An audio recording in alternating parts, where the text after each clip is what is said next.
En tout cas, Emmanuel Macron travaille pour tenter de trouver un accord avec le Premier ministre britannique. Il est sur tous les fronts, Emmanuel Macron, parce qu'il lutte également contre l'entrisme islamiste. Et je vous propose d'écouter justement Éric Coquerel. Vous savez, Emmanuel Macron veut une loi avant la rentrée pour lutter contre l'entrisme des frères musulmans. Éric Coquerel, lui, accuse le président de racisme. Il était sur Sud Radio ce matin. Il est en difficulté politique et ce qu'il fait, c'est qu'il divise les Français avec ce bon vieux système qui est le racisme, qui a toujours servi les possédants dans ces cas-là. Écoutez, il est raciste ici, Emmanuel Macron ? Non, mais ça, ce qui produit, ça produit du racisme. Je vais vous expliquer pourquoi. C'est que les chiffres, maintenant, ils peuvent plus être contestés. Vous avez une augmentation de 75% des actes islamophobes dans ce pays. Et que fait Emmanuel Macron ? Il pointe quelque chose qui est complètement poreux, c'est-à-dire dont un rapport qui est sorti récemment dit que ce n'est ni un danger sur le terrorisme, ni un danger sur une installation de califat, mais que finalement c'est une version intégriste d'une religion, d'accord, mais qui ne met pas en danger l'État. Et qu'est-ce que fait Macron ? Il pense qu'il faut changer la loi encore pour durcir ces conditions. Est-ce que vraiment c'est ça l'urgence ? Nathan Devers, ce qui me LFI, roi de la provoque. Ce qui me paraît être raciste, c'est le fait de penser qu'il est raciste de lutter contre l'islamisme.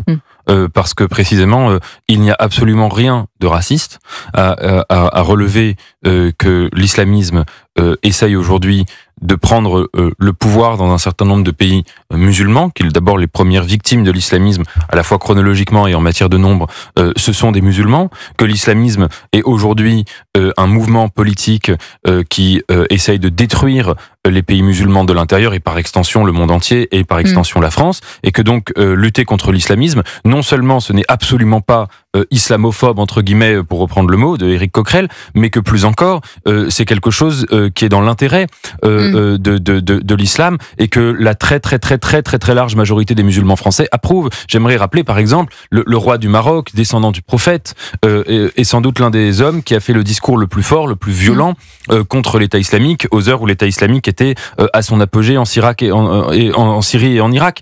Qu'est-ce qu'il y a de raciste à lutter contre l'islamisme ? Ce qui est très problématique, c'est de vouloir assigner une communauté religieuse à une sorte de monstre d'intégrisme qu'elle rejette pourtant massivement. C'est ça qui est problématique. Éric Coquerel dans la provocation absolue, puisque dans cette même interview, il dit, à propos du séparatisme, il n'est pas forcément là où on le croit.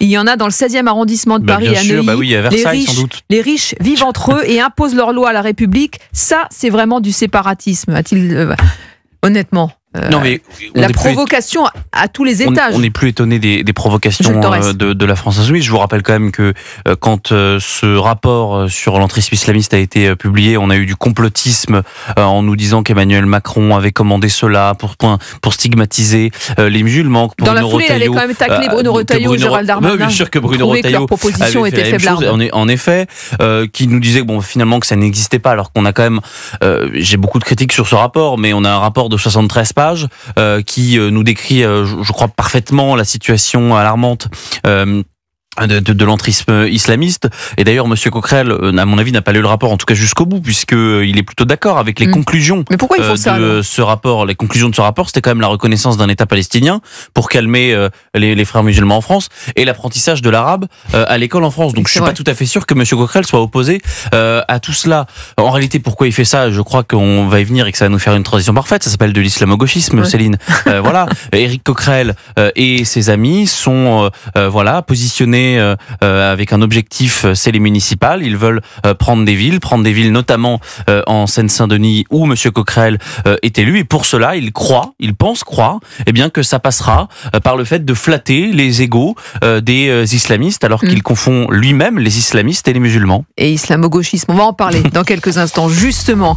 Parce qu'il y a eu une autre sortie choquante, mais cette fois, c'est un ministre, celui de l'enseignement supérieur, Philippe Baptiste. Vous le connaissiez ?